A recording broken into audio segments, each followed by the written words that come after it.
मेहुल अपनी गाड़ी से कहीं जा रहा था कि तभी उसे कॉल आता है कि शहर के एक ऑडिटोरियम में बेशकीमती हीरा चोरी हो गया है। मेहुल तुरंत वहां पहुंच जाता है। मेहुल सिक्योरिटी से पूछताछ करता है तो सिक्योरिटी गार्ड कहता है, सर सुबह तक के तो हीरा सही सलामत था, फिर अचानक देखते ही देखते गायब हो गया। मेहुल उस ऑडिटोरियम के मैनेजर से कहता है, सुबह से यहाँ कौन कौन आया था? तब मैनेजर कहता है, सर सुबह से तो यहाँ कोई नहीं आया, मेरी तो कुछ समझ नहीं आ रहा, आखिर हीरा गायब हुआ तो हुआ कैसे? हीरे की सिक्योरिटी बहुत टाइट थी, चारों ओर रेडार सिक्योरिटी भी लगी हुई है, अगर कोई अंदर आता है तो हमें सिग्नल मिलता है, पर ऐसा कुछ हुआ ही नहीं। मेहुल उस जगह को देखता है जहाँ पर हीरा था। वो जगह पूरे हरे कलर में पेंट की गई थी। मेहुल को शक होता है कि जरूर इस चोरी में मैनेजर का हाथ है। लॉजिकल आर्मी मेहुल को मैनेजर पे शक क्यों जाता है, क्या आप सोच सकते हैं?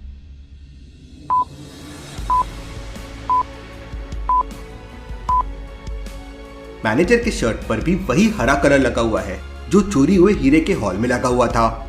सच सच बताओ, तुम भी चोरी में शामिल होना? नहीं सर, मैं भला ऐसा क्यों करूंगा, आप चाहे तो सीसीटीवी फुटेज देख लीजिए, मैं चोरी होने के बाद जरूर उस हॉल में गया था। मेहुल सारे सीसीटीवी फुटेजेस देखता है तो वो मैनेजर सच कह रहा था। वो चोरी होने के बाद उस हॉल में गया था जहाँ ये कलर उसकी शर्ट पे लग गया था। इसके अलावा मेहुल को वहाँ कुछ नहीं दिखता और सीसीटीवी कैमरे में फुटेजेस मिसिंग भी नहीं थी। पहले हीरा था और अगले ही सेकंड हीरा गायब हो गया। कुछ समझ नहीं आ रहा था कि चोरी कैसे हो गई। तभी मेहुल को एक और कॉल आता है कि ठीक इसी प्रकार की चोरी डायमंड पैलेस में भी हुई है। मेहुल तुरंत अपनी गाड़ी से डायमंड पैलेस पहुंच जाता है, पर वहां उसे अंदर जाने के लिए मैथ की एक छोटी सी प्रॉब्लम को सॉल्व करना होगा। एंट्री गेट पे लिखा है 1 से 100 तक की गिनती में, मतलब काउंटिंग में 1 कितने बार आता है। जैसे 1 तो एक बार आ गया, 1 तो 2 बार आ गया, तो 3 बार हो गया, 1 2 एक 1 और आ गया। ऐसे 1 to 100 में 1 कितने बार आता है? काउंट कीजिए लॉजिकल आर्मी, अच्छे से सोचिए और मुझे आपका आंसर कमेंट करके बताएं।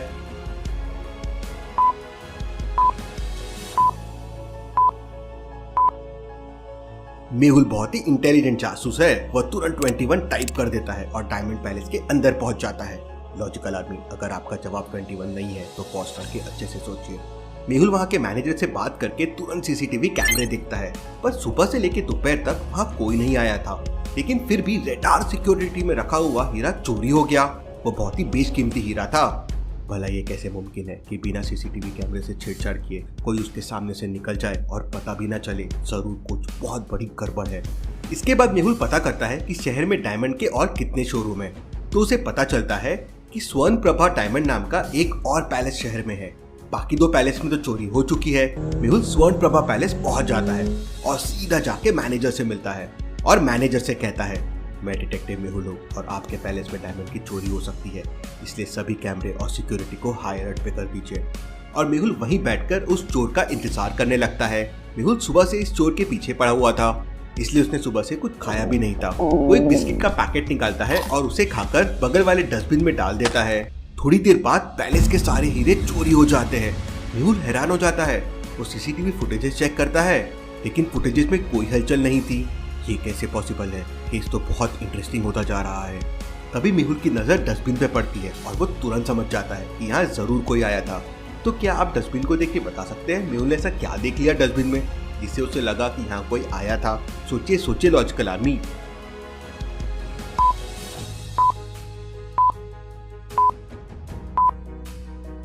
जब मेहुल ने बिस्किट खाकर उसका पैकेट डस्टबिन में डाला था तब डस्टबिन पूरा खाली था, लेकिन अभी डस्टबिन में एक चॉकलेट का पैकेट भी है। मतलब किसी ने चॉकलेट खाकर यहाँ पे डाला है, मतलब यहाँ कोई ना कोई तो जरूर आया था। लेकिन सवाल ये था, अगर कोई आया था तो वो सीसीटीवी फुटेज में दिख क्यों नहीं रहा है? ये सब मेहुल की समझ के बाहर जा रहा था। वो तुरंत साइंटिस्ट भूल भुलैया से मिलने के लिए निकल जाता है। साइंटिस्ट ने उस तक पहुंचने के लिए एक भूल भुलैया बना रखी थी। क्या आप बता सकते हैं एबीसी में से कौन सा रास्ता साइंटिस्ट तक जाता है? सोचिए सोचिए लॉजिकल आर्मी।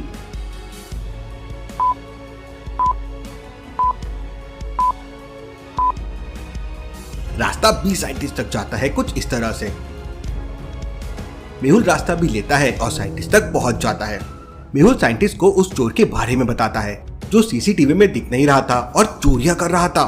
तो साइंटिस्ट कहता है, इस दुनिया में भूत प्रेत जैसी कोई चीज नहीं होती और इस तरह की घटना केवल टाइम मशीन से ही संभव है। इसका मतलब टाइम मशीन बन चुकी है और ये काम केवल प्रोफेसर डेक कर सकता है। 10 साल पहले हम दोनों ने इस प्रोजेक्ट पर काम किया था, लेकिन सफल नहीं हो पाए थे। मेहुल तुरंत प्रोफेसर डेक के घर पे पहुंच जाता है। प्रोफेसर डेक का घर शहर से दूर एक जंगल में था और उन्हें अकेले रहना बहुत पसंद था। मेहुल उनके घर के सामने पहुंच जाता है। अंदर प्रोफेसर कुछ रिसर्च कर रहे थे। मेहुल उनसे टाइम मशीन के बारे में पूछता है तो प्रोफेसर डेक कहते हैं, हाँ, ये टाइम मशीन मैंने बनाई है और मैं इससे जो चाहूँ जब चाहूँ कर सकता हूँ और शहर के सारे हीरे मैंने ही चुराए हैं। तो मेहुल उनसे पूछता है, आपने हीरो की चोरी कैसे की? मैं स्वर्ण प्रभा पैलेस में खुद था और वहां से आप हीरे लेकर निकल गए और मुझे पता भी नहीं चला। सीसीटीवी कैमरे में भी आपका कोई इमेज नहीं था। ऐसा कैसे संभव है? तो प्रोफेसर डेक कहते हैं, बच्चे, अगर तू मेरे एक सवाल का जवाब देगा तो मैं तुझे सब बता दूंगा। पूछिए सर। तो प्रोफेसर डेक मेहुल से पूछते हैं, वक्त क्या है, समय क्या है? तो मेहुल तुरंत कहता है, सर लगातार चलना ही समय का नाम है और कभी ना रुकना ही समय का काम है। तो प्रोफेसर डेक जोरों से हंसने लगता है और कहता है, मैंने इस डेफिनेशन को बदल दिया है। अब मैं टाइम मशीन की मदद से समय के पीछे जा सकता हूँ।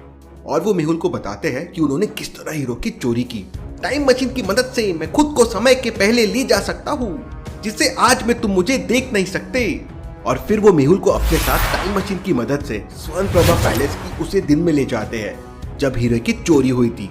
मेहुल देखता है कि प्रोफेसर डेक बिल्कुल आराम से आते हैं और हीरा उठाकर चले जाते हैं। और उस समय उन्होंने एक चॉकलेट खाई है और उसका पैकेट डस्टबिन में डाल दिया था और उन्हें कोई देख नहीं पाता, क्योंकि वो आज में नहीं बल्कि किसी और समय में आए थे।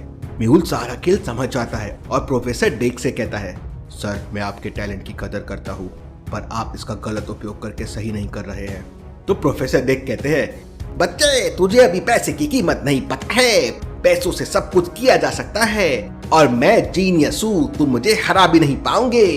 और वो वहां से टाइम मशीन की मदद से गायब हो जाता है और मेहुल तुरंत वहां से अपनी गाड़ी में निकल जाता है और वापस साइंटिस्ट बुलबुलैया के पास पहुंच जाता है और उनको सारी बात बताता है। 10 साल पहले हम दोनों ने मिलकर एक टाइम मशीन बनाई थी। उससे हम केवल पास में जा सकते थे, लेकिन अगर हमने पास में कुछ छेड़छाड़ की तो वही प्रेजेंट बन जाएगा। इसलिए हमने उस टाइम मशीन को यूज नहीं किया था। और फिर साइंटिस्ट मेहुल को उस टाइम मशीन के पास लेके जाते हैं। Interesting, very very interesting. अब मैं इस मशीन की सहायता से पास में जाऊंगा और प्रोफेसर डेक को पकड़ने का कोई तरीका ढूंढूंगा जिससे वही प्रेजेंट बन जाएगा और फ्यूचर में प्रोफेसर डेक पुलिस की गिरफ्त में होगा। मेहुल उस टाइम मशीन की सहायता से पास में जाता है और उसी स्वर्ण प्रभा पैलेस में जाता है जहाँ हीरो की चोरी प्रोफेसर डेक ने की थी।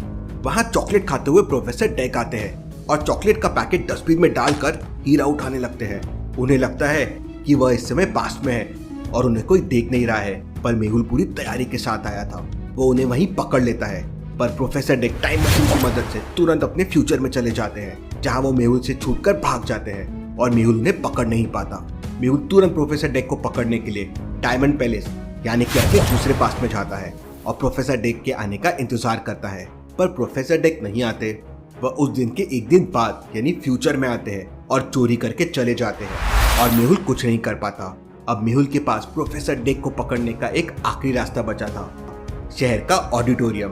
वो शहर के ऑडिटोरियम में 2 दिन पहले ही पहुंच जाता है और हर जगह छुपे हुए कांटे डाल देता है। 2 दिन बाद प्रोफेसर डेक वहां आते हैं और मेहुल कांटों को एक्टिवेट कर देता है।